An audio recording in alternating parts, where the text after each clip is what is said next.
Illumination! Illumination!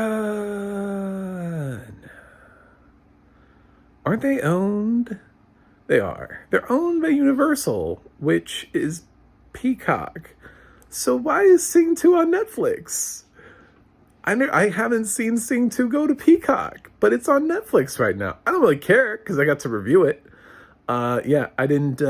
At the end of the year when I was cramming a whole bunch of movies for my Oscars, getting stuff together from 2021, I didn't think, I was like, Sing 2 at best is going to get an animated feature.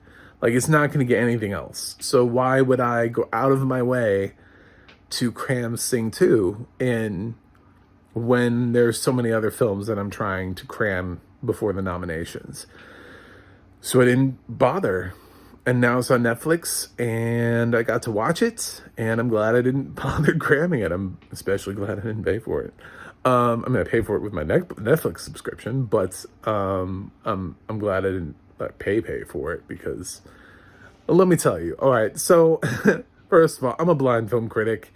Fun fact, I did see the first Sing, I think. Like, I kind of remember at least seeing the characters. When did Sing come out? I don't even know. It was a film I didn't really care about. I remember seeing the previews for it and being like, oh, Sing. All right, cool. And that was kind of my reaction. Like, I wasn't like super hyped for Sing, but it was Illumination and I was willing to give it a shot. And see what was up with it, but it didn't blow my mind. But then the movie actually ended up being better than what I thought it was going to be in the previews. So with Sing 2, I was like, okay, well, maybe this one will do the same thing. It'll defy the odds. And even though I'm not excited about a Sing 2, I don't think we needed a sequel to Sing. I guess we'll see. And maybe this will subvert my expectations. It did not subvert my expectations this time. Sing 2 is not a sequel we necessarily needed. And it's also a sequel that isn't necessarily as smart or as clever as it thinks it is or wanted to be or as the first film was. None of that is true. It's a film that will entertain your kids, much the same way Disney straight-to-video animated sequels would. There's entertainment to be had in a lot of animated sequels that are not as good as the original. It doesn't necessarily mean they have absolutely no value. Your family might enjoy Sing 2. As a matter of fact, I've definitely seen worse animation this year, and I've definitely seen worst animated sequels. So it's not like, when I say I didn't like it, I don't mean like, oh my God. I just mean it's not the first one. This is a step down, not a step up. The first one got you emotionally invested in every single one of these characters by showing you each one of their lives, and you didn't know who was going to win. You didn't know how the thing was going to play out. It was like actually watching like a singing competition, like an American Idol, and you were getting really invested behind each one of the characters.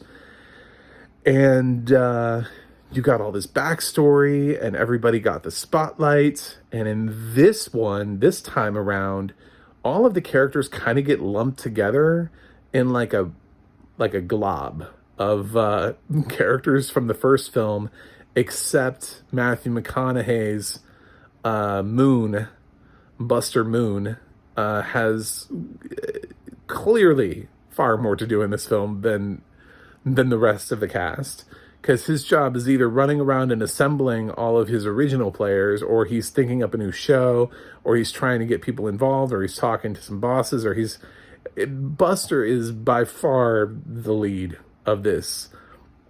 The other characters are reduced to sort of like one-note problems where they're kind of silly, and they expect you to already be invested so you don't have to get invested.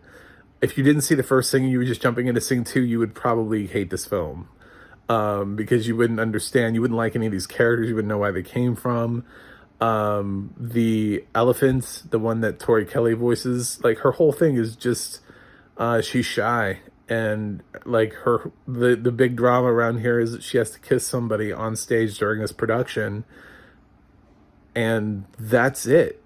That is the depth of her character for this feature, is how is she going to get over her thing about having to kiss somebody when she's never had a boyfriend, never been kissed. And the film sort of lazily throws in this random love interest for her that's not even in the she just kind of like sees this guy who's like, hey, you look sad, you want some ice cream? And she just like instantly falls in love, and that solves all of her problems. And that one plot line kind of is like how everything works in this film. The villain is terrible. The wolf, I can't even be bothered to remember his name. The wolf was terrible. He has his personality just changes as the scene requires it. So does the talent scout dog that came out to get them, that is initially just really bitchy towards them, and then all of a sudden later in the film is like not, just because, I don't know, we didn't get a revelation with her character, she just changed. And the wolf just changes. Like, he seems super psyched that his daughter's gets to be in this show, and then all of a sudden when she's not, and because of like a misunderstanding, he's like yelling at her and telling her how big of a failure she is. And I thought, like, I was like, whoa, we're not going the supportive dad route, we're going the it's her fault. So he just like, he went scorched earth on that one. And then he kind of just goes scorched earth. And it's so bizarre because it's a character that is relatively smart, supposed to have business savvy. He like has this big place, and he just kind of just shoots himself in the foot constantly, and it doesn't make any sense. His character choices make no sense. They go and they pick up this big celebrity. They're supposed to be, this whole film revolves around their ability to get like an A-lister to join them, right? And like the whole emotional development for this character is, it's non-existent. Like they send the old lady over there, and she can't get through to him. So then Ash and Moon go over there, and they're trying to talk to this guy, and he's like, I haven't sung in years, not since Ruby. And Ash is like a super fan, and she knows all about how the love of his life died, and he hasn't performed or sung. All of his songs were supposedly about Ruby, and he's supposed to be this like legend with huge fans, and he just like sort of lives off the grid now behind this wall with an electrified fence, and Moon's like, I can't get through to him, and Ash is like, just it's gonna take me some time, but let me stay. It takes her like 5 fucking minutes. Like the next, like we literally like cut back to like everyone else, and then like 5 minutes later, Ash is like, I got him, we're on our way. It's like, what did you do? Like, she's like, she plays her guitar, like that's all she does. She's literally outside his house, and she plays some guitar and sings a little bit of a song, and that was it. That was the revelation, there's no character depth to anybody here. All of the character depth that made the first one good doesn't exist here. Nobody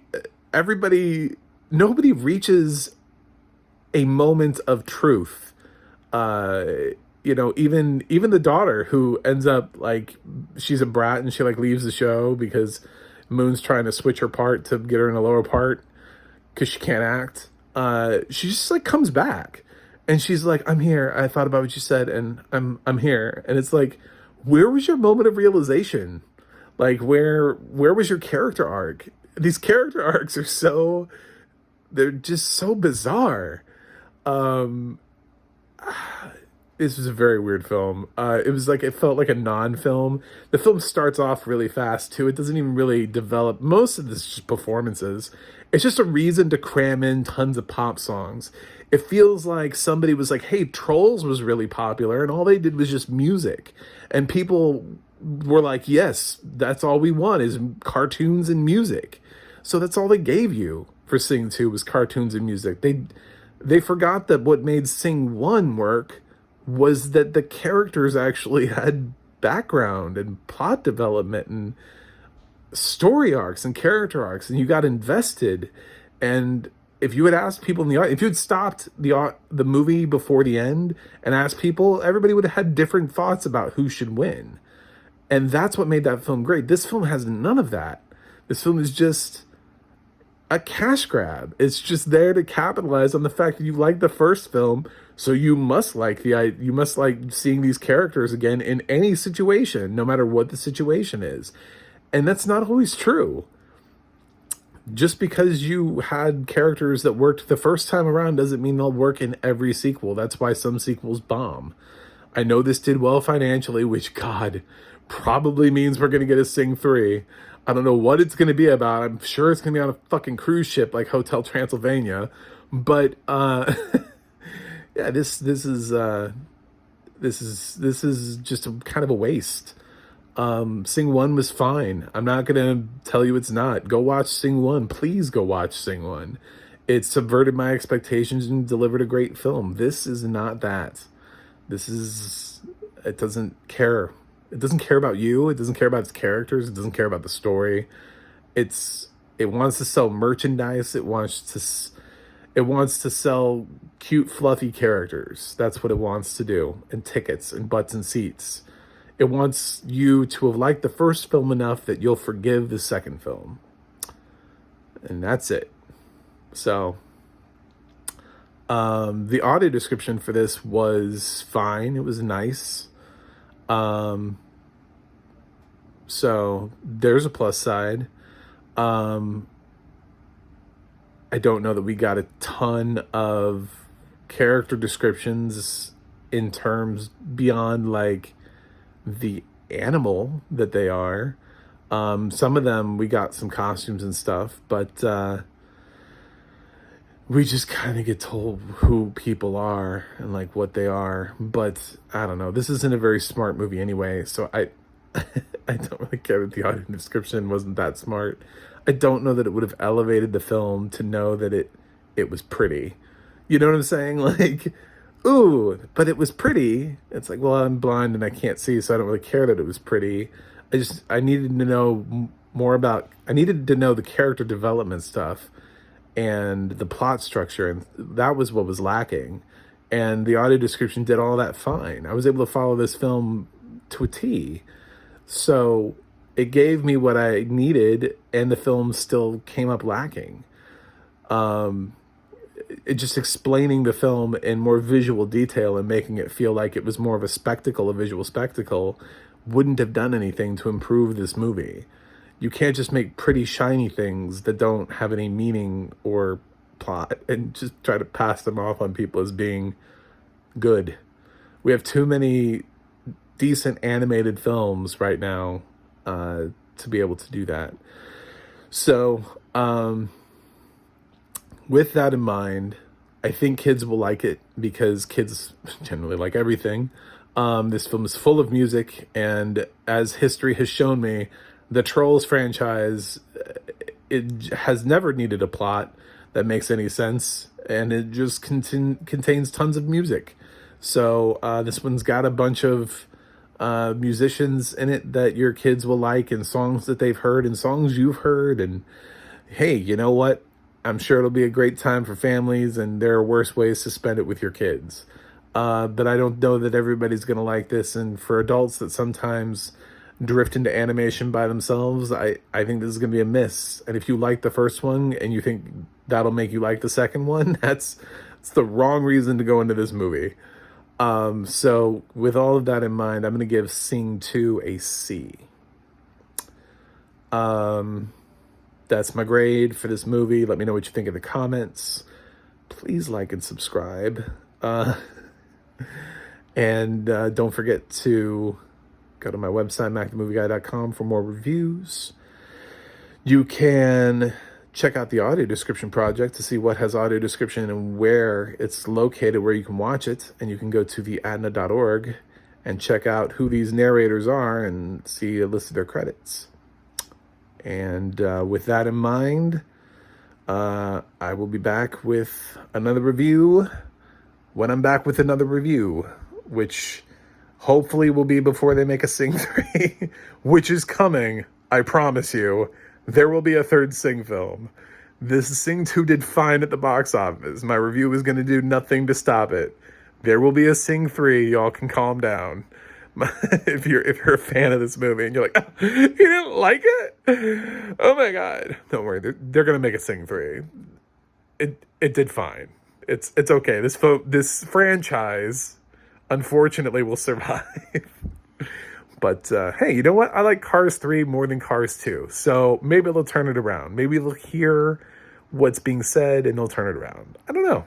We'll see. But that's it from me.